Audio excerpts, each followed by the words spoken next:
Hello everyone, good morning. I hope आप सभी बहुत अच्छे होंगे। स्टार्ट करते हैं एक सवाल से कि क्या आप लोगों को पता है कि इन्वेस्टिंग थ्रू टेक्निकल एनालिसिस भी पॉसिबल है। अगर आज के सेशन में मैं आपको कन्विंस करूं और कहूं हाँ ये पॉसिबल है, आपको बहुत फंडामेंटली साउंड होने की जरूरत नहीं है, आपको किसी बिजनेस की डीपर अंडरस्टैंडिंग की नॉलेज नहीं चाहिए।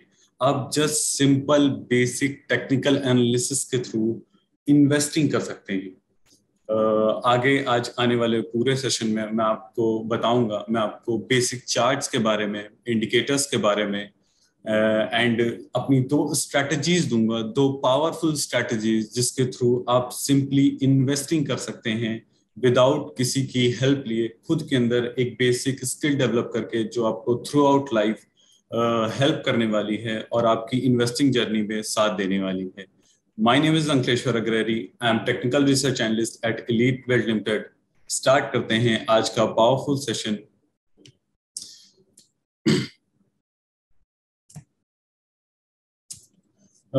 अब अगर मैं बात कर रहा हूँ टेक्निकल एनालिसिस के बारे में, तो सबसे पहले जो बेसिक सवाल आएगा कि क्यों टेक्निकल एनालिसिस। हम फंडामेंटल एनालिसिस की भी बात कर सकते हैं, बट मैं कहीं ना कहीं टेक्निकल एनालिसिस की ओर आप लोगों को लेके जा रहा हूँ, तो क्यों। तो अगर मैं आप लोगों को बताऊं कि कहीं ना कहीं फंडामेंटल एनालिसिस में हम सभी जानते हैं, हम सभी को ये नॉलेज है इंडस्ट्री पे कि कहीं ना कहीं फंडामेंटलिस्ट एक प्रोफेशनल्स होते हैं, उन्हें कहीं ना कहीं आपको बिजनेस समझने के लिए एक साउंड नॉलेज होनी चाहिए अकाउंट्स की। आपको कंपनी के बुक्स के बारे में पढ़ना आना चाहिए, बैलेंस शीट पढ़नी आनी चाहिए, profit and loss PNL statement पढ़ना आना चाहिए, कंपनी के बिजनेस की अंडरस्टैंडिंग होनी चाहिए, क्वार्टरली रिजल्ट्स जो आते हैं उनका एनालिसिस करना, जो ब्रोकर रिपोर्ट्स आती हैं उन्हें समझना पढ़ना, ये सारी ही चीजें आपको फंडामेंटल एनालिसिस, फंडामेंटली जब आप कोई एनालिसिस करते हैं ये सारी चीजें उसी का पार्ट है। बट कहीं ना कहीं अगर मैं आपको टेक्निकल एनालिसिस के फायदे बताऊं, तो जहां आपको सिंपल चार्ट और प्राइस की रीडिंग, जो कि मैं आगे सिखाऊंगा भी आपको वो, और उसमें आपको क्लियर एंट्री एग्जिट टारगेट, आपको वो सारी ही चीजें मिल जाएं, और आपको लाइक विद डिसेंट रिटर्न, जहां आप लॉन्ग टर्म तक होल्ड कर सकते हैं किसी भी पर्टिकुलर स्टॉक्स को, पर्टिकुलर स्क्रिप्ट्स को, जो कि टेक्निकल एनालिसिस के अंडर आती है। दैट्स वाई मैं आज कहीं ना कहीं टेक्निकल एनालिसिस की ओर आप लोगों को लेके चल रहा हूँ। अब कहीं ना कहीं जब हम टेक्निकल एनालिसिस के बारे में सुनते हैं, हम हमारे मन में पहला थॉट आता है कि टेक्निकल एनालिसिस के थ्रू तो इन्वेस्टिंग तो कभी नहीं सुना, ट्रेडिंग जरूर होती है। कैसे ट्रेडिंग? हमने सुना होगा स्कैल्पिंग, इंट्राडे, पोजिशनल ट्रेड्स होते हैं, स्विंग ट्रेड्स होते हैं, जहां लोग ट्रेडिंग करते हैं, जहां लोग फंड इन्वॉल्व करते हैं। स्कैल्पिंग मींस कि वो छोटे टाइम फ्रेम के लिए, इंट्राडे कहीं ना कहीं थ्रू आउट द डे के लिए, पोजिशनल मींस 2 से 3 दिन लोग होल्ड करते हैं, और स्विंग ट्रेड वही लोग कुछ हफ्ते या महीने भर के लिए होल्ड करते हैं।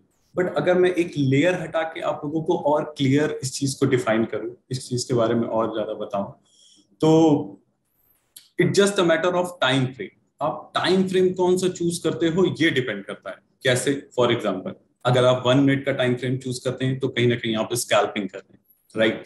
आप 15 मिनट का टाइम फ्रेम, आप 30 मिनट का टाइम फ्रेम चूज करते हैं तो आप कहीं ना कहीं क्या कर रहे हैं? इंट्राडे कर रहे हैं।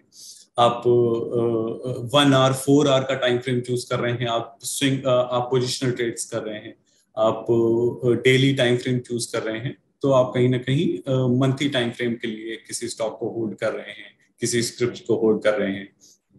बट अगर मैं आपसे कहूं कि जस्ट आप वीकली और मंथली, आपका सेम एनालिसिस जो कि हम आगे डिस्कस करेंगे, आप सेम एनालिसिस जो आप छोटे टाइम फ्रेम में कर रहे हैं, आप वही एनालिसिस आप वीकली और मंथली टाइम फ्रेम में स्विच करके करेंगे, तो कहीं ना कहीं वो आपकी इन्वेस्टिंग की तरीके से वर्क करेगा। जिस जिस पर्टिकुलर स्टॉक्स को आप लॉन्ग टर्म के लिए होल्ड कर सकते हैं और immense number of returns earn कर सकते हैं। तो ये एक डिफरेंस है कि ट्रेडिंग के लिए कहीं ना कहीं टाइम फ्रेम डिफर करता है, और इन्वेस्टिंग के लिए आप जब वीकली और मंथली टाइम फ्रेम स्विच कर जाते हैं तो आप वो ही इन्वेस्टिंग कर सकते हैं, राइट। आगे अगर मैं आपको बताऊं कि अगर अब मैंने आपको कन्विंस करा कि हाँ इट इज पॉसिबल। आगे मैं डिस्कस भी करूंगा स्ट्रेटजीज के बारे में। तो उन स्ट्रेटजीज को जानने के पहले कहीं ना कहीं जिसे चार्ट्स या टेक्निकल एनालिसिस के थ्रू बहुत ही फैंसी चीजें इन्वॉल्व हैं, उसे वो बिल्कुल भी नॉलेज नहीं है। और उसे जानना है कि ठीक है, मैं जानना चाहता हूँ कैसे स्टार्ट करनी है मेरी जर्नी, कैसे इन्वेस्टिंग जर्नी स्टार्ट करनी है थ्रू टेक्निकल एनालिसिस। तो मैं बेसिक आपको बताता हूँ कि पहले तो हमें चार्ट्स के बारे में पता होना चाहिए। अब चार्ट्स क्या होते हैं? चार्ट्स सिर्फ और सिर्फ प्राइस का रिप्रेजेंटेशन होते हैं। आपको जानना है, फॉर एग्जांपल एसबीआई आज 600 रुपए का है, आपको जानना है कल एसबीआई कितने का था, क्या कर रहा था, एक हफ्ते पहले एसबीआई का प्राइस क्या था, एक साल पहले एसबीआई का प्राइस क्या था, इवन 10 साल पहले एसबीआई का प्राइस क्या था। तो प्राइस की सारी हिस्ट्री आपको चार्ट्स में मिलती है, राइट। ये हो गया चार्ट्स के बारे में कि चार्ट्स क्या है, सिर्फ और सिर्फ एक ग्राफिकल रिप्रेजेंटेशन है प्राइस का, जो रिफ्लेक्ट करता है प्राइस को। अच्छा, प्राइस किस फॉर्म में हमें दिखता है चार्ट्स में? कैंडल्स के फॉर्म में। कैसे? आपके सामने एक इमेज शो हो रही होगी मेरी स्लाइड में, आप देख रहे होंगे कि दो कैंडल्स बनी है, ग्रीन और रेड। चार्ट्स इन्हीं दो कैंडल्स कलर्स का कॉम्बिनेशन है। वहीं आप देख रहे होंगे कैंडल्स में, दोनों कैंडल में हाई और लो सिमिलर हैं। डिफरेंस क्या है? रेड कैंडल में ओपन ऊपर है, क्लोज नीचे है। ग्रीन कैंडल में क्लोज ऊपर है और ओपन नीचे है। ये मैं क्यों बता रहा हूँ? ये सिर्फ और सिर्फ मेरा बताने का पर्पस है, एक एक basic knowledge. To be honest, आगे हमारी स्ट्रेटेजीज में इस कलर का भी यूज नहीं है, हमें सिर्फ प्राइस के बारे में ही जानना है। बट क्योंकि नॉलेज होनी चाहिए, हमें पता होना चाहिए कि चार्ट्स में अगर ग्रीन और रेड कलर की कैंडल्स बन रही है तो वो क्यों बन रही है। क्या होता है कि कोई चीज अगर 20 रुपए में ओपन हुई फॉर एग्जाम्पल, और वो 10 रुपए पे क्लोज हो जाती है, ओपन 20 रुपए में ही, क्लोज 10 रुपए में हो जाती है, दैट मीन्स की ओपनिंग ऊपर थी और क्लोजिंग नीचे थी। दैट मीन्स कहीं ना कहीं सेलर्स एक्टिव थे, सेलर्स डोमिनेट कर रहे थे मार्केट में और वो प्राइस नीचे लेके आए। ग्रीन कैंडल कब बनती है? जब प्राइस 20 रुपए में ओपन हुआ और 40 रुपए में क्लोज हुआ। दैट मीन्स बायर्स कहीं ना कहीं एक्टिव थे, बायर्स डोमिनेट कर रहे थे। हमें एक बेसिक ये जनरल स्टेटमेंट है कि मार्केट में दो ही प्लेयर हैं, इन्हीं दो प्लेयर की कहीं ना कहीं साइकोलॉजी समझनी होती है कि बायर्स क्या कर रहे हैं, सेलर्स क्या कर रहे हैं, राइट। तो ये हो गया चार्ट के बारे में। चार्ट्स के बारे में आपने अभी सीखा कि ये सिर्फ और सिर्फ एक प्राइस का रिप्रेजेंटेशन है, राइट। अब आगे चलते हैं। अब आगे मैं बताऊंगा आपको इंडिकेटर्स के बारे में। अब इंडिकेटर्स क्या होते हैं, ये बहुत इंटरेस्टिंग क्वेश्चन है। अब कहीं ना कहीं जब आपको प्राइस देखना है कि प्राइस कैसे मूव हो रहा है, बट कहीं ना कहीं प्राइस की रीडिंग अगर हमें समझनी है, तो इंडिकेटर क्या होते हैं?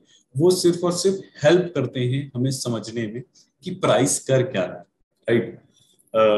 फॉर एग्जाम्पल, आप ये इमेज पे देख रहे होंगे, आप ट्रेंड इंडिकेटर की डाउन साइड वाली इमेज पे देख रहे होंगे कि क्या हो रहा है कि रेड और ग्रीन कैंडल का कॉम्बिनेशन, सिंपल कॉम्बिनेशन बना हुआ है और कहीं ना कहीं कैंडल्स जा रही हैं टुवर्ड्स अपसाइड। उसके नीचे एक लाइन प्लॉट है जो कि एक इंडिकेटर है। वो कौन सा इंडिकेटर है वो मैं बताऊंगा आगे, बट वो एक इंडिकेटर है जो कि प्लॉट हो रही है और वो 200 ईएमए है और वो टुवर्ड्स अपसाइड जा रही है। तो इससे क्या पता चलता है कि देखिए, तीन तरीके के ट्रेंड होते हैं, अप ट्रेंड, डाउन ट्रेंड या साइडवेज। तो कहीं ना कहीं इंडिकेटर्स के थ्रू मुझे एक और कन्विक्शन मिल गई, एक और क्लियर व्यू मिल गया कि ओके, यहाँ पे प्राइस अप ट्रेंड में है, राइट। तो इंडिकेटर्स क्या होते हैं? इंडिकेटर मेजरली दो तरीके के होते हैं, एक ट्रेंड इंडिकेटर, एक मोमेंटम इंडिकेटर। ट्रेंड इंडिकेटर क्या होता है? फॉर एग्जांपल, आपने बहुत ही पॉपुलर इंडिकेटर का नाम सुना होगा, मूविंग एवरेज। मूविंग एवरेज भी दो तरीके की होती है, एसएमए और ईएमए। एसएमए क्या होती है? अगर बहुत डीप न जाए, बहुत ही सिंपल लैंग्वेज में सिर्फ एक बेसिक नॉलेज के लिए समझें, तो एसएमए जो होती है वो एसएमए और ईएमए में सिर्फ और सिर्फ फॉर्मूले का अंतर होता है।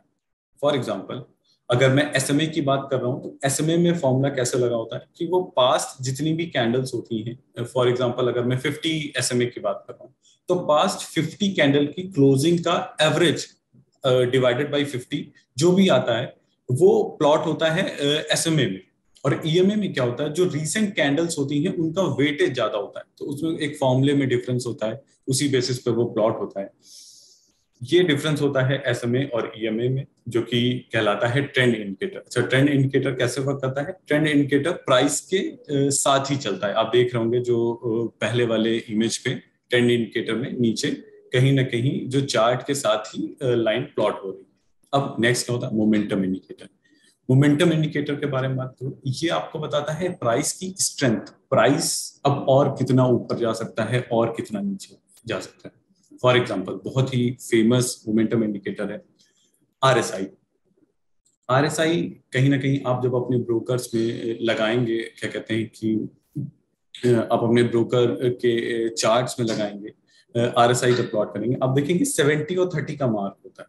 70 के ऊपर जब आरएसआई चला जाता है तो हम उस चीज से समझते हैं कि कहीं ना कहीं जो प्राइस है वो ओवरबॉट कैटेगरी में चला गया है।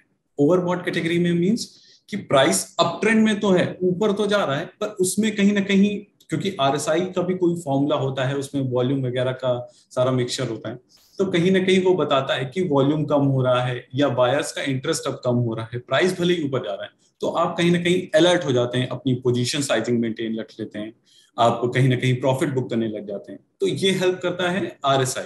कहीं ना कहीं जब 30 के नीचे आरएसआई चला जाता है तो कहा जाता है कि आपको यहीं से इन्वेस्ट करना स्टार्ट कर देना चाहिए, क्योंकि अब स्टॉक ओवरसोल्ड हो चुका है, वो ऑलरेडी डिस्काउंट हो चुका है, राइट। तो ये हेल्प करता है इंडिकेटर। ओवरऑल अगर टर्म में बात करें तो प्राइस तो अपना मूव हो रहा है चार्ट में, बट इंडिकेटर क्या करता है, हेल्प करता है आपकी और ज्यादा एक क्लियर व्यू बनाने में, एनालिसिस करने में। तो ये जस्ट बेसिक आपने प्राइस के बारे में सीखा, आपने इंडिकेटर के बारे में जाना कि ठीक है, प्राइस कुछ होता है जो कि चार्ट्स में होता है, और इंडिकेटर जो होता है जो हेल्प करता है मुझे और ज्यादा कन्विक्शन क्रिएट करने में, राइट। अब आगे हम बात करते हैं कहीं ना कहीं मेरी स्ट्रैटेजी के बारे में। जो पहली मेरी स्ट्रैटेजी है जो है 5 EMA स्ट्रैटेजी। अब 5 EMA क्या होता है, देखिए, जब मैं 200 मूविंग एवरेज EMA की बात कर रहा था तो अलग अलग मूविंग एवरेजेस होती हैं, और इनके आगे जो नंबर लग जाता है वो बताता है पास्ट उतनी ही कैंडल्स का डेटा बताता है। फॉर एग्जांपल 200 अगर मैं EMA की बात करूं तो मैं पास्ट 200 EMA का डेटा की बात कर रहा हूं। अगर मैं 100 EMA की बात करूं तो पास्ट 100 डेटा का EMA, पास्ट 100 कैंडल्स का ही डेटा की बात कर रहा हूं। इसी तरीके से जब मैं 5 EMA की बात कर रहा हूं तो सिर्फ और सिर्फ मुझे 5 पिछली 5 कैंडल्स का ही डेटा चाहिए, सिंपल। और एक अगर इसी में मैं जनरल स्टेटमेंट ऐड करूं तो क्योंकि ये सिर्फ और सिर्फ 5 कैंडल का ही डेटा है, तो ये जो क्या कहते हैं, इसमें जो EMA प्लॉट होगी वो होगी प्राइस के साथ ही मूव होगी। आगे आपको इमेज के फॉर्म में भी समझ में आएगा, अभी बने रहिए, सिर्फ एक सुनिए कि मैं कहना क्या चाह रहा हूँ, मैं क्या कहने की कन्विंस कर रहा हूँ, और आगे मैं एग्जांपल्स के साथ आपको बताऊंगा, एक एक चीज बताऊंगा कि मैं कहना क्या चाह रहा था। अब आप चाहें तो नोट भी कर सकते हैं, अदरवाइज आपको आगे चल के PPT भी प्रोवाइड हो जाएगी।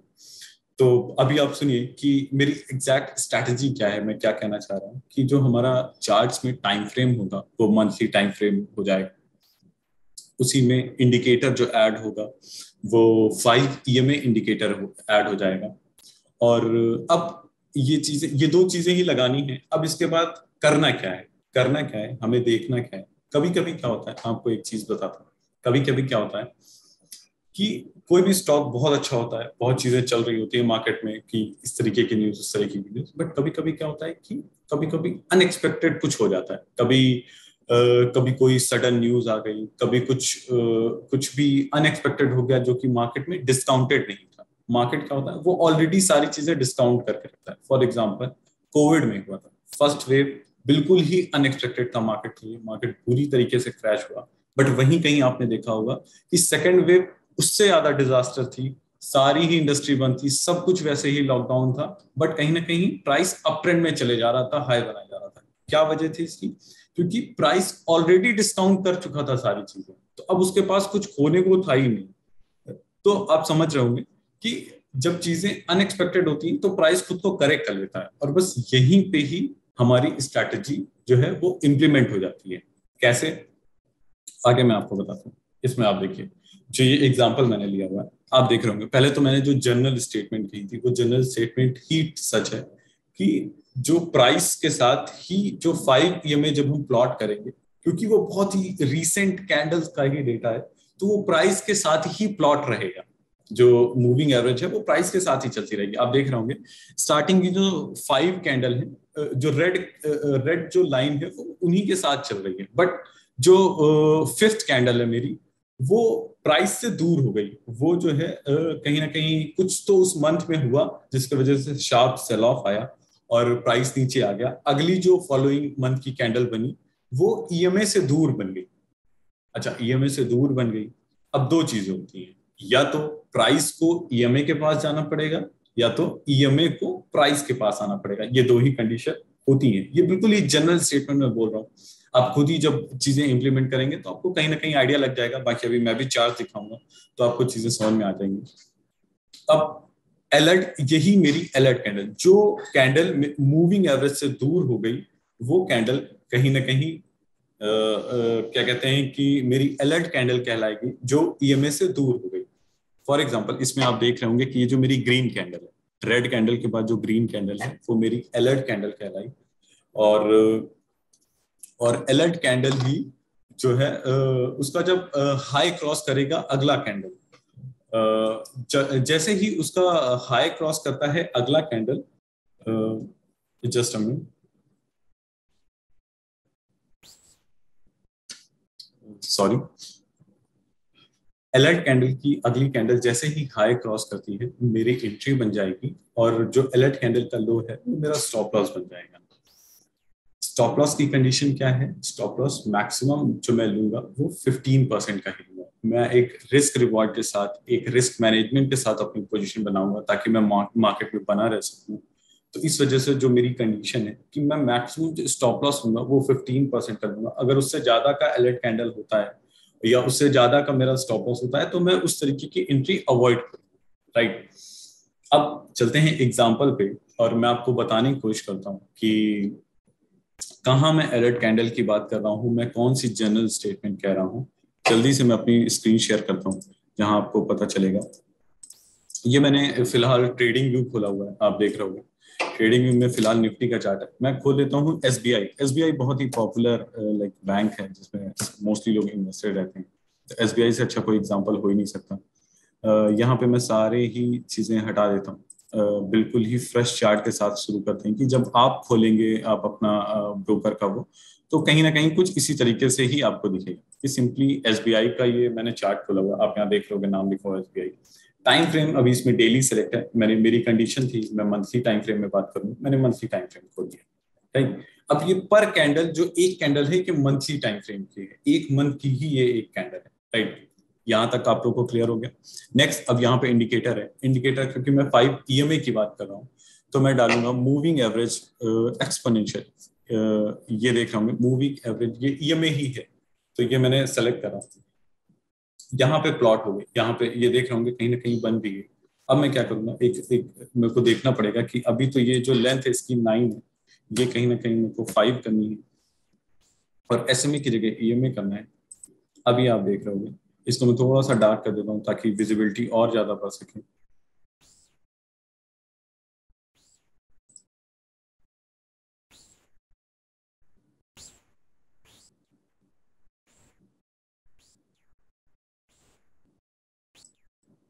राइट। अब आप देख रहे होगे कि मैंने प्राइस के साथ प्लॉट कर दिया है और ये मंथली टाइम फ्रेम है। अब मैं आप ही के साथ एंट्री ढूंढता हूँ कि कहाँ पे मेरी एंट्री हुई, कहाँ पे मेरे अकॉर्डिंग क्या कहते हैं, मेरी कंडीशंस के अकॉर्डिंग मेरी एंट्री बनी और कहाँ पे मैंने अपनी इन्वेस्टिंग स्टार्ट करी। पहली देखिए मेरे को रिसेंट सामने ही दिख गई। ये अब पहले तो वो जनरल स्टेटमेंट देख लीजिए कि कहीं ना कहीं जो रेड कैंडल प्लॉट है ये प्राइस के साथ ही प्लॉट है, राइट। अब क्या होता है कि यहाँ पे आप देख रहे होगे कि ये जो कैंडल है, ये वाली कैंडल, पर्टिकुलर दिस कैंडल, ये अपनी मूविंग एवरेज से दूर है। इसका जो विक है, इसका जो हाई है, वो भी अपनी मूविंग एवरेज से दूर है। दैट मीन्स जो मेरी अलर्ट कैंडल की कंडीशन थी कि वो मूविंग एवरेज को टच नहीं करनी चाहिए, वो कंप्लीट हो गई towards down side.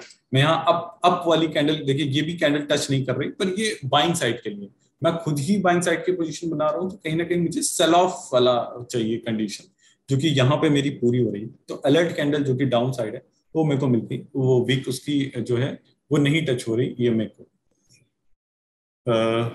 Just a minute, मैं सॉरी फॉर इंटरप्शन, प्लीज।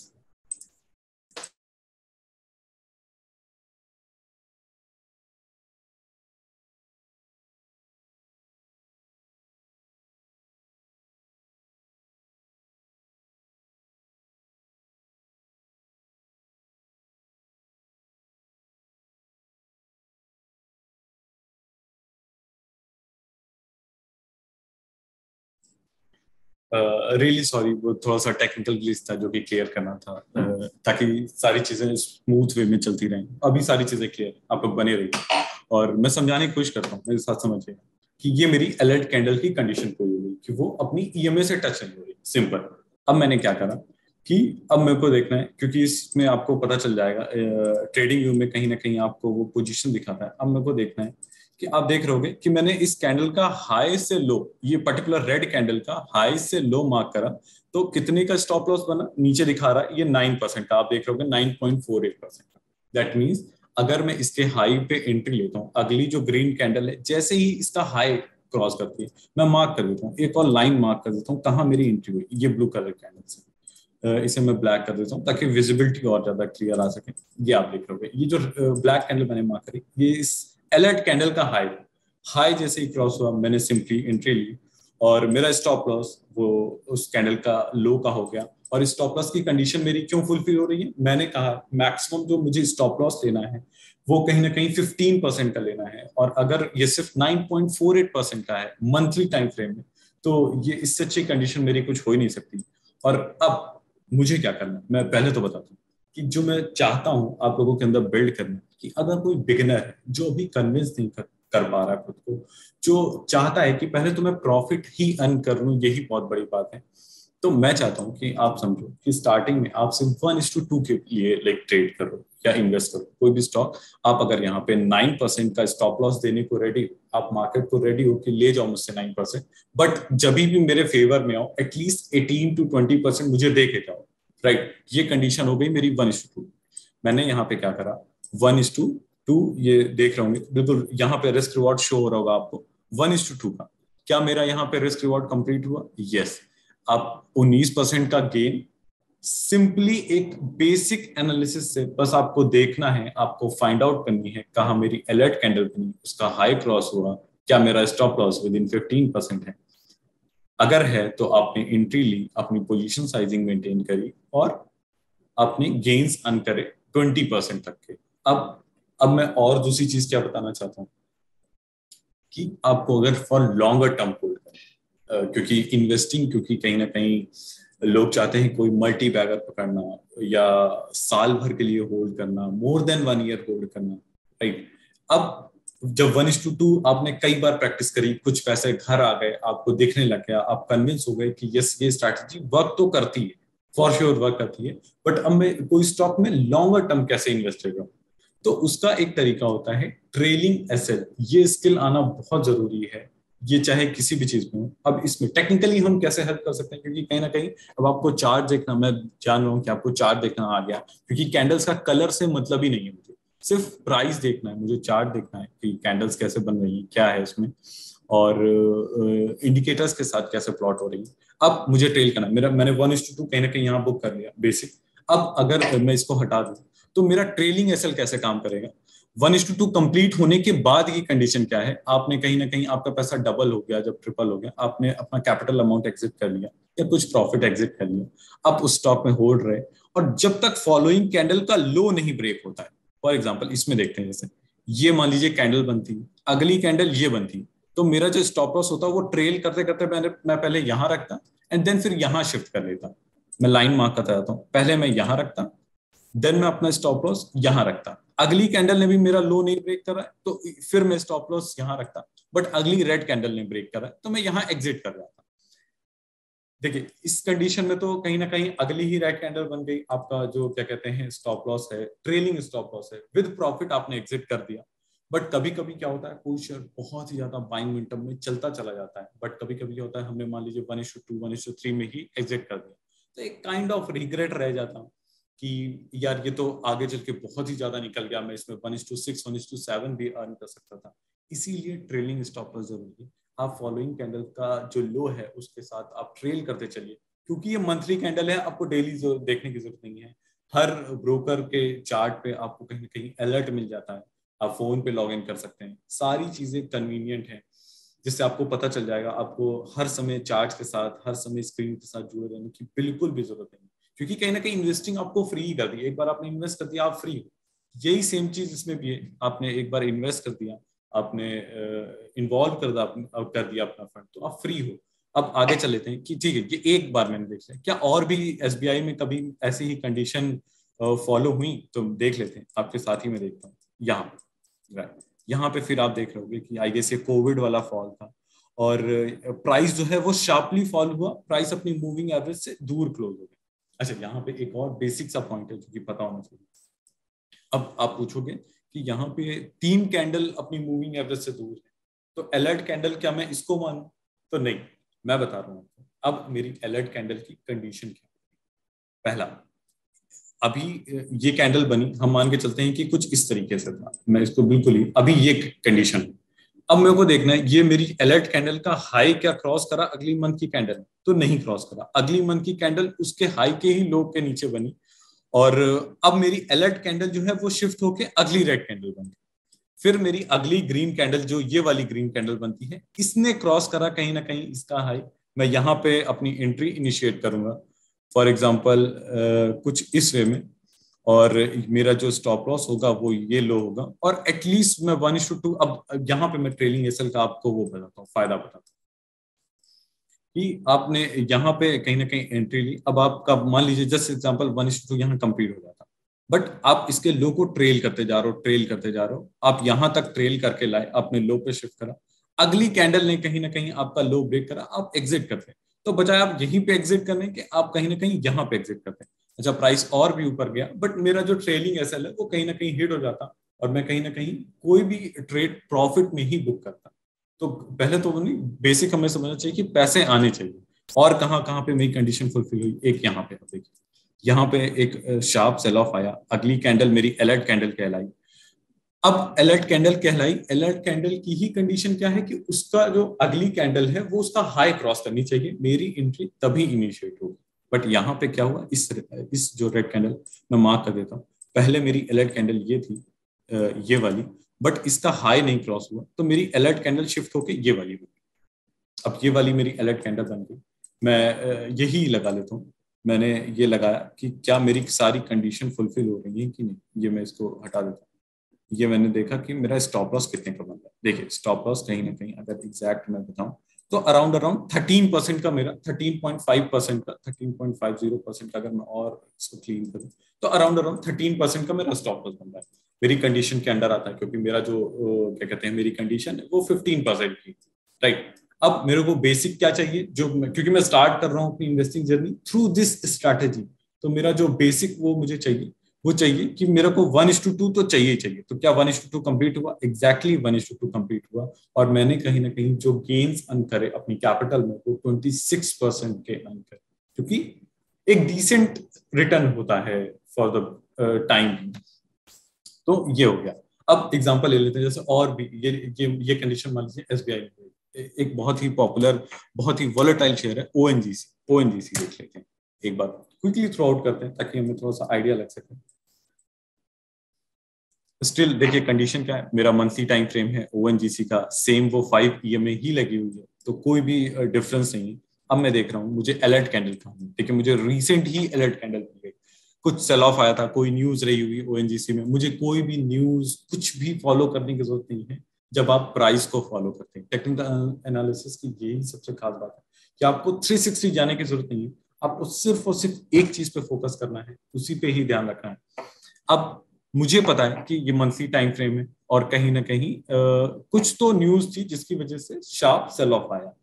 अब ये शार्प सेल ऑफ आया, इसकी वजह से जो ये ग्रीन कैंडल बनी, मैं पॉइंट आउट कर देता हूँ, ये ग्रीन कैंडल बनी, ये ग्रीन कैंडल मेरी अलर्ट कैंडल कहलाई। बट अगली जो कंडीशन थी वो फॉलो नहीं हुई, क्योंकि इसका हाई नहीं ब्रेक हुआ, और अगली फिर से जो कैंडल बनी वो भी अपनी मूविंग एवरेज से दूर थी, और वो मेरी अलर्ट कैंडल बन गई, राइट। तो अब मेरी अलर्ट कैंडल शिफ्ट होकर ये वाली बन गई। अब यहाँ पे मैं फिर एक देखिए, छोटे छोटे चीजें हैं, एक तो एक सेट ऑफ रूल है, बट सेट ऑफ रूल भी, क्योंकि मार्केट अपने आप में बहुत वाइड है, बहुत सी चीजें हैं, अब छोटे मोटे ट्विक करते जाते हो ताकि आपको आइडिया लग पाए। यहाँ पे भी जैसे हुआ है, मैं आपको एक और चीज सिखाता हूँ। एक तो अलर्ट कैंडल शिफ्ट होना आप सीख गए कि अलर्ट कैंडल शिफ्ट कब होती है, जब उसका हाई नहीं ब्रेक होता, राइट। अब नेक्स्ट चलते हैं। अब मेरी अलर्ट कैंडल ये बन गई, राइट। अब क्या मेरी कंडीशन फिल हो रही है? देखिए स्टॉप लॉस जो है मेरा 11.64% का, रफली मैं ले रहा तो 11.5% का। अब ये बिल्कुल रीसेंट है, किसी ने एंट्री अगर इसके अकॉर्डिंग ली होती तो वो ऑलरेडी इंटर्ड होता, ओएनजीसी में इन्वेस्टेड होता। अब जो मेरा टारगेट बनेगा वो अगर मैं 1:2 सेट करूं तो एग्जैक्टली 1:2 मैं कहां पे एग्जिट करूंगा, 168.30 पे। बट अगर मेरा इस तरीके से लो नहीं कैंडल ब्रेक करती है तो मैं ट्रेल भी करता चलूंगा अपना स्टॉप लॉस 1:2 कंप्लीट होने के बाद। तो अभी तो देखिए ये ट्रेड चल भी रहा है, मतलब ये मैंने आपको लाइव ही एग्जांपल दिखाया। अभी आपको कितना लाइक टारगेट मिल गया होगा, अभी 1:4 का ट्रेड ये कंप्लीट हो चुका है। आप कहीं ना कहीं अगर आपने 11% का स्टॉप लॉस दिया था, 11% का आपने रिस्क लिया था, ये भी एक बिजनेस की तरीके है कि आपने अगर 11% का रिस्क लिया था तो आपको 16% का प्रॉफिट मिल चुका है, आपके पीएनएल में दिखा रहा है, जो कि अभी अनरियलाइज है। बट आपका जो बेसिक कंडीशन के अकॉर्डिंग टारगेट है वो 1:2 का है, और 1:2 के अकॉर्डिंग आप कितना अर्न करेंगे इस पर्टिकुलर इन्वेस्टेड स्टॉक से, तो आप कहीं ना कहीं 23.5% का प्रॉफिट अर्न करेंगे। और क्यों? इस through this condition, through this strategy आपको मल्टीपल एंट्री एग्जिट भी मिलेगा, क्योंकि ये टेक्निकल एनालिसिस से बहुत ही क्लियर चीजें मिलेगी। फॉर एग्जाम्पल, अच्छा एक कंडीशन जैसे ये है, आप यहाँ देख रहे होगे कि यहाँ पे प्राइस गया और कहीं ना कहीं नीचे आ गया। यहाँ भी देखते हैं क्या हुआ, मैं भी आपके साथ देख रहा हूँ कि क्या होता है, मतलब हम जानने की कोशिश करते हैं क्या मेरा स्टॉप लॉस हिट हुआ। देखिए ये पहला तो बेसिक ही है कि अलर्ट कैंडल जरूर बनी थी। देखिए मैं फिर से क्लियर बता रहा हूँ, ये प्राइस शार्पली फॉल हुआ, ये कैंडल बनी जो कि अलर्ट कैंडल कहलाएगी, ये रेड कैंडल कहलाएगी, बट इसका हाई नहीं क्रॉस हुआ, मैं बिल्कुल भी इंटरेस्टेड नहीं हूँ। अगली ग्रीन कैंडल बनी, मेरा फिर से अलर्ट कैंडल शिफ्ट होकर ये ग्रीन कैंडल होगी। अब इस ग्रीन कैंडल का अगली कैंडल हाई क्रॉस करती है, ठीक है, बट पहला मुझे चेक करना है कि कितना मैं स्टॉप लॉस दे रहा हूँ, क्योंकि मेरी पोजीशन साइजिंग, मेरा रिस्क रिवॉर्ड बहुत मैटर करता है।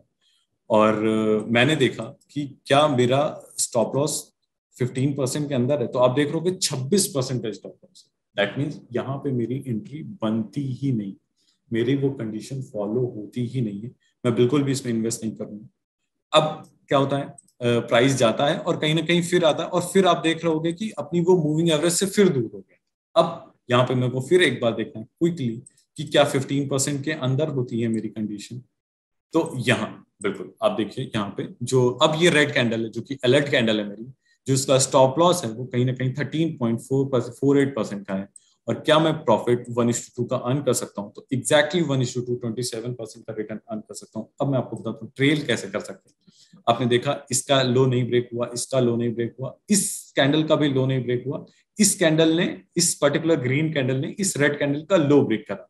तो अगर मैं ट्रेल करूं तो आप कहीं ना कहीं उसके लो पे एग्जिट होते हैं। आपने कितना परसेंट अर्न करा, 1:2.7, और रिटर्न इन टर्म्स ऑफ कितना अर्न करा, 36.67% का रिटर्न अर्न करा। तो ये थी इस पर्टिकुलर स्ट्रैटेजी की पावर। आगे और भी आप चाहो अपनी फेवरेट स्क्रिप्ट पे काम कर सकते हो, आप देख सकते हो, हम डिस्कस कर सकते हैं अपने आगे आने वाले किसी भी अगले वेबिनार पे। आप मेरे को बताइए कि आपने अपनी स्क्रिप्ट पे कहाँ काम किया, और कहाँ पे आपको कैसी कंडीशन फॉलो हुई, कहाँ आपने देखा कि कहाँ एंट्री बन रही थी, कितना परसेंटेज ऑफ रिटर्न आएगा। नेक्स्ट जो फिर से बहुत पॉपुलर और बहुत ही कन्वेंशनल स्ट्रैटेजी है, Bollinger band strategy. Bollinger band strategy के बारे में बताता हूँ। बोलिंजर बैंड क्या होता है, पहले तो बोलिंजर जो नाम पड़ा वो जिसने इन्वेंट करा था ये इंडिकेटर, उसके नाम पे पड़ा। और बोलिंजर बैंड क्या होता है हमने बात करी पीछे ईएमए की, exponential moving average. Bollinger band में क्या होता है, ये तीन बैंड्स का combination, upper band, middle band, lower band, simple.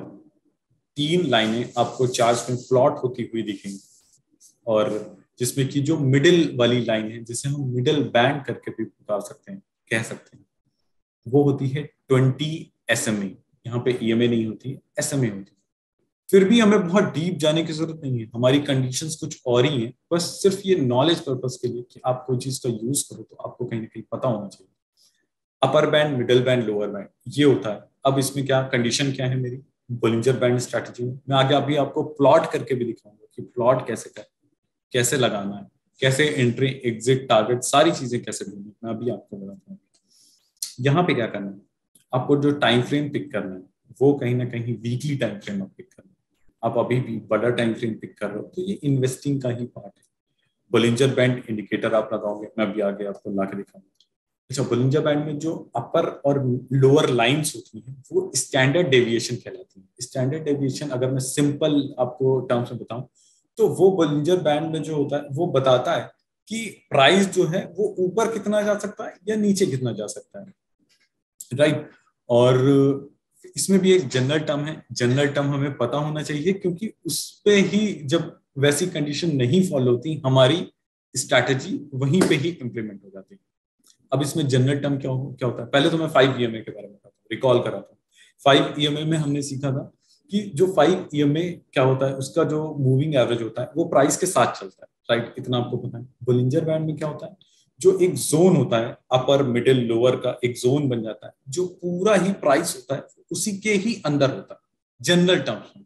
But कभी कभी क्या हो जाता है कि वही कोई न्यूज कुछ भी ऐसा जिसकी वजह से प्राइस शार्पली फॉल होता है और मार्केट डिस्काउंट करने की कोशिश करता है, पर्टिकुलर कोई स्क्रिप्ट अपने आप को डिस्काउंट करने की कोशिश करती है अपने प्राइस को, और प्राइस क्या होता है अपना लोअर बैंड भी ब्रेक कर देता है, जो कि जनरल टर्म्स में तो नहीं करना चाहिए पर वो कर देता है और उसके नीचे क्लोज होने लग जाता है। वहीं पे हमारी बोलिंजर बैंड स्ट्रैटेजी भी वर्क करती है but in weekly time frame, ठीक है। स्टैंडर्ड डेविएशन आपको डिफॉल्ट इसमें सेटिंग मिलेगी 2 की, हमें स्विच कर देना है 1.5 में, ताकि वो जो बैंड है 2 मींस की मान के चलिए, बहुत सी सिंपल बताऊं, 2, 3, 5 मतलब वो दूर होते जाएंगे अपर और लोअर बैंड, बट मैं 1.5 कर दूंगा तो वो थोड़ा सा नियर बाई आ जाएंगे। इससे क्या होगा, हमें एंट्री एग्जिट ज्यादा मिलेगी। बिल्कुल भी कंफ्यूज नहीं होना है, मैं अभी चार्ट्स में आपको एक एक करके चीजें बताऊंगा कि कैसे मैंने लगाया, कैसे मैंने एंट्री या एग्जिट ढूंढी, देन आप अपना लाइक होमवर्क कर सकते हैं, राइट। इसमें भी सेम, जो मेरा स्टॉप लॉस होगा वो मेरा 15% से ज्यादा का नहीं होगा। अलर्ट कैंडल मेरी क्या होगी, अच्छा इसमें क्या, लोअर बैंड के जैसे ही नीचे कोई कैंडल क्लोज कर देगी, अपने लोअर बैंड को टच ही नहीं करेगी, वही मेरी अलर्ट कैंडल कहलाएगी। और जो फॉलोइंग कैंडल होगी उसका जैसे ही हाई क्रॉस करती है वो मेरी एंट्री वहीं पे ही इनिशिएट होगी, और जो अलर्ट कैंडल का लो है वो मेरा स्टॉप लॉस होगा। अच्छा, इसमें टारगेट क्या होगा, सबसे इंटरेस्टिंग है इसमें टारगेट, आपको कंफ्यूजन नहीं होना है, आप बिल्कुल ही इन्वेस्टेड रहिए, चाहे प्राइस लो किसी कैंडल का ब्रेक करता है नहीं करता है। आप कब तक इन्वेस्टेड रह सकते हो, जब तक प्राइस अपर बैंड नहीं टच कर देता है प्राइस, तब तक आप इन्वेस्टेड रह सकते हो। और आगे मैं आपको बताऊंगा जहां 1:3 1:4 बहुत ही आराम से आप मतलब अर्न कर सकते हैं। तो आपको कंडीशन सारी पता चल गई। अब लेके चलता हूँ मैं सीधा चार्ट्स पे। पहले मैं आपको एग्जांपल बताता हूँ सिंपली, जैसे ये एग्जांपल, ये आप देख रहे होगे कि मैंने बताया मोस्ट ऑफ द टाइम जो है प्राइस जो है वो बैंड के बीच में होता है। आप इमेज में देख रहे होगे जो ये कैंडल्स हैं वो इमेज के वो बैंड के अंदर ही होती हैं। बट आप यहाँ पे देख रहे होगे ये 4 जो रेड कैंडल्स हैं, कहीं ना कहीं कुछ तो अनएक्सपेक्टेड था जिससे मार्केट में फॉल आया। मार्केट में फॉल आता है, पहली मेरी अलर्ट कैंडल ये बनती है क्योंकि ये अपनी जो लोअर बैंड है उससे नीचे आ गई है, बट उसका हाई नहीं ब्रेक हुआ, मेरी अलर्ट कैंडल शिफ्ट होकर ये ग्रीन वाली कैंडल बन गई। अब क्या अगली कैंडल ने इस मेरी alert candle green alert candle का हाई ब्रेक करा, तो यस, इस ग्रीन कैंडल ने मेरा हाई ब्रेक करा, मेरी ये अलर्ट कैंडल बन गई। इसका जो हाई पे जैसे ही प्राइस जाता है मैं एंट्री लेता हूँ, लो पे स्टॉप लॉस रखता हूँ, और कब तक होल्ड करता हूँ, जब तक आप देख रहे होंगे ये जो मेरा अपर बैंड है, ये जो अपर वाली लाइन इसका हाई नहीं टच कर जाता, तब तक मैं इन्वेस्टेड रहूंगा और यहां पे ही कहीं ना कहीं मैं प्रॉफिट बुक करूंगा। अच्छा, ट्रेलिंग एसएल बहुत इंपॉर्टेंट स्किल है, बिल्कुल आनी चाहिए सबको। यहाँ पे भी अप्लाई होगी ट्रेलिंग स्टॉप लॉस, क्योंकि ट्रेलिंग स्टॉप लॉस क्यों जरूरी है, इसी से ही मैं maximum percentage of return earn कर सकता हूँ। तो मैं आगे बताऊंगा आपको। अब बात कर लेते हैं कि चार्ट्स में, मैं लाइव चार्ट में लेके चलता हूँ आपको। यहाँ मैंने ONGC लगा हुआ, यहाँ पे फिर मैं ये सारी ही चीजें हटाता हूँ, टाइम फ्रेम में चूज करता हूँ वीकली और लेके चलता हूँ किस पे, फॉर एग्जांपल टाटा स्टील पे लेके चलता हूँ।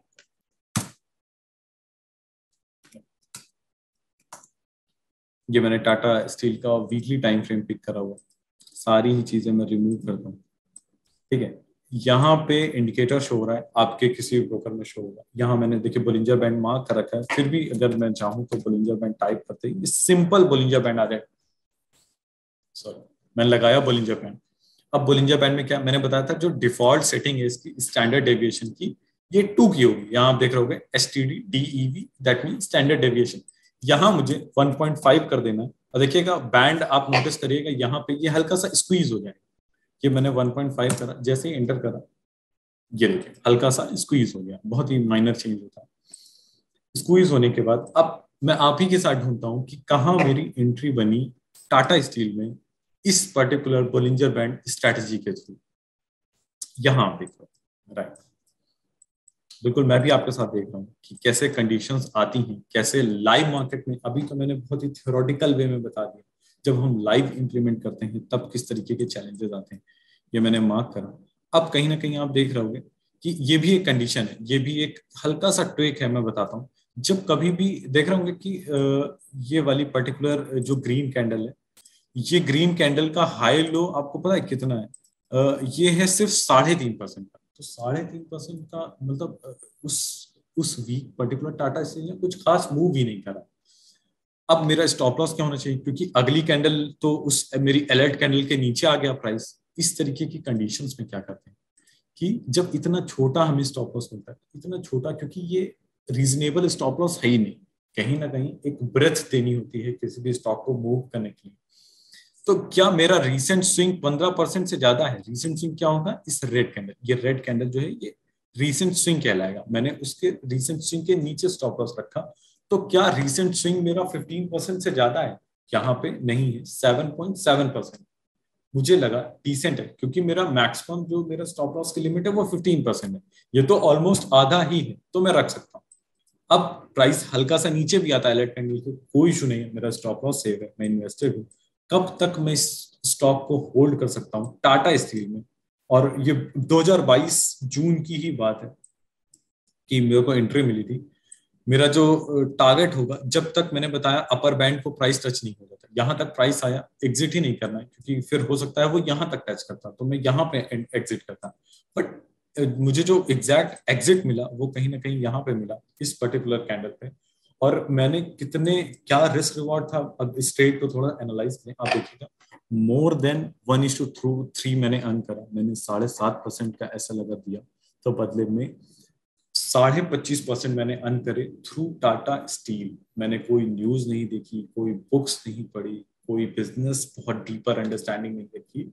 मैंने कुछ पॉपुलर शेयर, जहाँ पे मुझे पता है वॉल्यूम है, सारी चीजें हैं, बहुत ही नामी शेयर्स हैं, टाटा का शेयर्स है, तो वहां मैंने मेरी कंडीशन के अकॉर्डिंग एंट्री ली। मैंने डिफाइंड अपना स्टॉप लॉस रखा कि अगर जस्ट इन केस मेरे फेवर में वो चीज नहीं आती है, मैं वहां पे एग्जिट कर जाऊंगा। और बट मैंने कहीं ना कहीं इन्वेस्ट करा, और मैंने कितने परसेंट का रिटर्न कमाया? 25% का रिटर्न। और ये वीकली टाइम फ्रेम है, आप समझ सके आपने होल्ड कब तक करा? 1 2 3 4 5, मतलब मैं कितने ही काउंट करूं, ये अगर मैं बहुत थॉरली अगर मैं देखूं तो कहीं ना कहीं 28 बार्स बन रही है। 28 वीक तक आपने कहीं ना कहीं किसी पर्टिकुलर स्टॉक को होल्ड करके रखा है। अब दूसरी कंडीशन में आपको बहुत इंटरेस्टिंग बताता हूँ, ट्रेलिंग एसएल कैसे करना है जिससे आप मैक्सिमम रिटर्न कमा सकें। फॉर एग्जांपल यहाँ पे आप होते, एग्जांपल के लिए लेते हैं, इस कैंडल पे ये अपर बैंड टच करा, आपने इसका लो मार्क करा कि यार लो जब तक नहीं ब्रेक होगा मैं नहीं एग्जिट करूंगा। ये कैंडल का लो बनता है, आप ट्रेलिंग एसएल यहाँ डालते हो। ये कैंडल का लो बनता है, आप ट्रेलिंग एसएल यहाँ डालते हो। ये कैंडल, फिर ये जो रेड कैंडल है, ये पर्टिकुलर रेड कैंडल है, ये कैंडल, ये कैंडल आपका जो लो है वो प्रीवियस कैंडल का लो ब्रेक करती है, आप एग्जिट कहाँ करते हो? यहाँ पे। और अगर मैं फिर वो रिस्क रिवॉर्ड वाला वो लगाऊं, टूल लगाऊं, तो ये मोर देन 1:4 1:5 चला जाएगा ये ट्रेड। इस तरीके से बेसिक उसके साथ आप इन्वेस्ट कर सकते हो और maximum percentage of return earn कर सकते हो थ्रू बोलिंजर बैंड स्ट्रैटेजी। एक मेरे को तुरंत ही दिख गया, आप देख रहे होगे टाटा स्टील में प्राइस शार्पली फॉल हुआ और अपने लोअर बैंड के भी नीचे चला गया। क्विकली इस पे भी देख लेते हैं कि क्या मेरी कंडीशन फॉलो हुई, क्या मेरी एंट्री बनी, एग्जिट कहाँ करा मैंने। आप ही के साथ मैं भी देख रहा, ताकि बिल्कुल ही लाइव और एग्जैक्ट वे में बता पाऊं कि हुआ क्या। यहाँ आप देख रहे हो, ठीक है, एक ये भी कंडीशन होती है। क्या हुआ कि प्राइस, मेरी एंट्री पहले तो स्टॉप लॉस कितना था? 6.5% का, जो कि डिसेंट था, मोर देन 6-7% का स्टॉप लॉस मैं रख सकता हूँ। अब क्या होता है, देखिए स्टॉप लॉस हिट हुआ मेरा कब हुआ? प्राइस अपसाइड गया और कहीं ना कहीं घूम के प्राइस बाद में ऊपर गया, बट पहले उसने आके 0.15 से, अगर मैं इस कैंडल का लो देखूं, आप यहाँ पे देखिएगा इस तरफ, यहाँ पे लो आपको दिखेगा, इस कैंडल का लो है 106.30 और पर्टिकुलर इस कैंडल का लो है 106.15, मींस 0.15 से मेरा स्टॉप लॉस हिट हुआ। देखिए कहीं ना कहीं मैंने बताया कि ये बिजनेस है, कोई भी चीज 100% करेक्ट है ही नहीं मार्केट में। आप कोई भी स्ट्रैटेजी फॉलो कर लीजिए, किसी भी तरीके से इन्वेस्ट कर लीजिए, ये चीज फॉलो ही नहीं करेगी। तो कहीं ना कहीं आपका स्टॉप लॉस भी हिट होता है, सारी चीजें होती हैं। तो बस ये है कि आपको चीजें डिफाइंड रखनी है कि कितने परसेंट का आप स्टॉप लॉस देने को रेडी हैं, और कितने परसेंटेज ऑफ रिटर्न आपको बदले में मिलता है। मान लीजिए 2 से 3 आपने 6-6, 7-7% के मैं कहता हूँ स्टॉप लॉस दिए भी मार्केट को, क्योंकि मार्केट में हो सकता है वो कंडीशन आपके सेटअप के अकॉर्डिंग नहीं, मार्केट आपके फेवर में गया और उसने स्टॉप लॉस हिट करा। बट कहीं ना कहीं 2-3 साल के बाद आपको जो साइकोलॉजी अपनी मेंटेन करनी है कि मैं रेडी हूँ 2 से 3 स्टॉप लॉस देने को, बट जब मेरे फेवर में मेरी मेरे सेटअप के अकॉर्डिंग प्राइस मूव करे, तब जो रिटर्न मिले मुझे वो सारे ही मेरे स्टॉप लॉस फुलफिल हो जाए और मैं नेट में प्रॉफिटेबल आ जाऊं। तो जस्ट आपको अपने आप को इम्प्रूव करना है किस वे में, कि मैं स्टॉप लॉस देने को रेडी हूँ, तो जब मेरे फेवर में मार्केट जाएगा मैं immense number of return earn करूँ। ये कहीं ना कहीं इस पर्टिकुलर स्ट्रैटेजी का पार्ट था। और ऐसे ही आप बहुत से शेयर्स में, ये तो मैंने, क्योंकि मेरे पास टाइम लिमिट है, कहीं ना कहीं आगे काफी चीजें शेड्यूल्ड हैं, जिस वजह से मैं बहुत ही क्या कहते हैं एक क्विक वे में आपको सिर्फ स्ट्रैटेजी के बारे में बता रहा हूँ, एक थॉरली वे में कहीं ना कहीं लाइव एग्जांपल्स के थ्रू बता रहा हूँ। एक एक मैं क्विकली मैं आगे बताता हूँ। रिसेंट मुझे एक विप्रो में मिला हुआ है एंट्री, आप चाहो तो देख सकते हो, और दूसरा अंबुजा सीमेंट में मिला हुआ है। इसी इसी पर्टिकुलर स्ट्रैटेजी के अकॉर्डिंग अगर मैं क्विकली आपको अंबुजा सीमेंट में दिखाता हूँ कहाँ मिला हुआ है, मैं आपको, मेरे को 1 मिनट लगेगा, मैं यहीं पे अंबुजा सीमेंट डालता हूँ। कि ऐसा भी नहीं कि आपको एंट्री मिलेगी नहीं, देखिए मैंने मार्क करा हुआ है। मेरे को पहले एंट्री मिली थी जहाँ पे मेरे को मेरा टारगेट यहाँ पे था। और रीसेंट में बात करता हूँ, अगर बहुत पुराने चार्ज पे ना जाए, ये सारी चीजें मैंने हटाई। आप देख रहे होगे कि प्राइस दूर हुआ और मेरी अलर्ट कैंडल ये बन गई। अलर्ट कैंडल के लो पे मैंने कहीं ना कहीं स्टॉप लॉस रखा, क्योंकि मैंने बताया कि ये भी स्टॉप लॉस कम था, तो कहीं ना कहीं एक रीसेंट स्विंग का स्टॉप लॉस रखेंगे। मैंने स्टॉप लॉस अपना यहाँ रखा, मैं क्विकली लगा के दिखा देता हूँ आपको। मेरी अलर्ट कैंडल ये थी, क्या मेरा फुलफिल हो रहा है स्टॉप लॉस विद इन 15%? ये देखिए मैंने रीसेंट स्विंग का स्टॉप लॉस रखा और मेरी कंडीशन विद इन 15% वाली फुलफिल होती है। और मेरी एंट्री ऑलरेडी इंटर्ड, अगर अगर कोई लेता है इस स्ट्रैटेजी के अकॉर्डिंग, तो वो ऑलरेडी एंटर्ड रह सकता है। और उसका टारगेट जो होगा वो एटलीस्ट अपर बैंड होगा, जो कि आने वाले टाइम पे हमें आगे दिख ही जाएगा। हम कभी कभी आगे वेबिनार करेंगे तो ये डिस्कस करेंगे कि जो विप्रो और अंबुजा सीमेंट में बोलिंजर बैंक के अकॉर्डिंग स्ट्रैटेजी के अकॉर्डिंग मैं जो एंट्री बनी थी, तो उसका क्या हुआ, क्या स्टॉप लॉस हिट हुआ, क्या टारगेट हिट हुआ, वो हम आगे डिस्कस करेंगे। और बस इन्हीं सारे पॉइंट के साथ मैं कंक्लूड करूंगा कि मैं आपको एक बेसिक वो करना चाहता हूँ, एक बेसिक चीज बताना चाहता हूँ कि जब आप, क्योंकि आप हम इन्वेस्टिंग की बात कर रहे हैं, तो जब आपका अमाउंट किसी भी स्ट्रैटेजी के अकॉर्डिंग 2 to 3 टाइम हो जाए, आपका कैपिटल 2 to 3 टाइम हो जाए, तो बजाय आपको पूरा प्रॉफिट बुक करने के, आपको ट्राई करना चाहिए कि आप कैपिटल अपनी सेव कर लो, कुछ प्रॉफिट उससे एग्जिट करा लो, बट कहीं ना कहीं इन्वेस्टेड रहो अगर आपकी आपके अकॉर्डिंग वो चीज बहुत अच्छी है, ताकि आपको आने वाले टाइम पे बहुत अच्छा परसेंटेज ऑफ रिटर्न मिल सके। और एक एक क्विक मैं होमवर्क देके जाता हूँ कि प्लीज आप अपनी फेवरेट स्क्रिप्ट पे इन पर्टिकुलर स्ट्रैटेजीज को अप्लाई करिएगा, देखिएगा कहाँ पे पुराने डेटा पे बैक टेस्ट करिएगा, क्योंकि अभी आपको चार्ट्स के बारे में पता है, हमने इंडिकेटर्स के बारे में भी सीख लिया है, हमें स्ट्रैटेजी 5 EMA और बोलिंजर बैंड स्ट्रैटेजी के बारे में पता है। आप अपनी फेवरेट स्ट्रैटेजी जो भी आपको लगे, किसी में आप 5 EMA लगाइए, किसी में आप बोलिंजर बैंड लगाइए, आप खुद ही कन्विंस कर पाएंगे खुद को कि मेरे लिए बोलिंजर बैंड सेटअप ज्यादा मतलब सुटेबल है, मेरे लिए 5 EMA सेटअप ज्यादा सुटेबल है। और उसी अकॉर्डिंग आप टेस्ट करिए, बैक टेस्ट करिए, और आगे आने वाले टाइम पे हम डिस्कस भी करेंगे। क्विकली अगर आप कोई क्वेश्चन पूछना चाहते हैं तो चैट बॉक्स पे आप मेरे से पूछ लीजिए, मैं 5 मिनट का वक्त ले रहा हूँ। आप कोई भी किसी भी तरीके के सवाल है, मैं क्विकली ट्राई करूंगा आंसर देने का, आप पूछिए मेरे से क्वेश्चन।